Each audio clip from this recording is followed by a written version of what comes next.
এই রাজাসের দ্বারে গেছে মুই পান টান খাইয়া আইয়ে দেহি বাবু দুইজনের একজনেরও দেহি নে পরে চিনতে হলাম তাহলে মোবাইল করি বাবু মোবাইলটাও বন্ধ পাই এবার আশেপাশে খবর লইছি এবার একজনে কইলে কি কয় এই রাস্তাতে একটা গাড়িতে উঠছে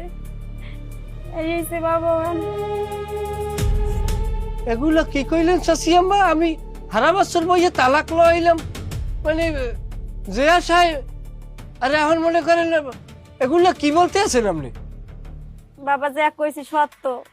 একটার উপর মিথ্যাটা কই নেই না আপনার মাইয়ে তালাক লইলাম আমি নিজে মনে করেন গায়ে পড়িয়া কি কারণে আমি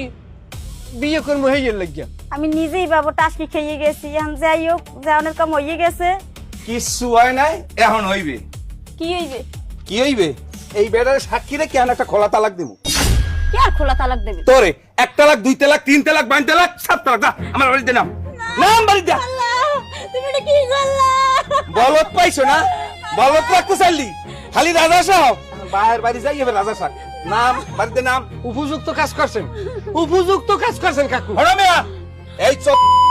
রবিউল্লাহ আমার মাইয়ের ও তালাক লই আইবে বাগাইছো ও বাগাইছে। শোনেন কাকু উনি সুযোগ না দিলে মই তার আপনার মাইয়ের পিছ লইতাম না আর ওনার নান ডাইনির তালাকে দরকার আছে আপনি দেশেন সময় মতো দেশেন আমারে কথা কইতে দেছে, আমি তোমারে বুঝাইতে চাইছি কিন্তু আমার কথা কইতেই তো দেয় না। না না তালাক ঠিক আছে এখন চাচি মাই আনে বইয়া এখন আপনি বাইক মেসেন না মোরাইতে পারেন কিন্তু এখন আপনি কাকুর লগে হারাম হয়ে গেছে ওর দিকে আমি যাবই না, যাওয়াটাই হারাম। আপনি পর্দা করেন আপনি পর্দায় চলে যান চাচির মান আপনার উপরেও মোর পর্দা ফরজ হয়ে গেছে আপনি মোর চাচি নেই বাবা তুমি কিছু কোয়া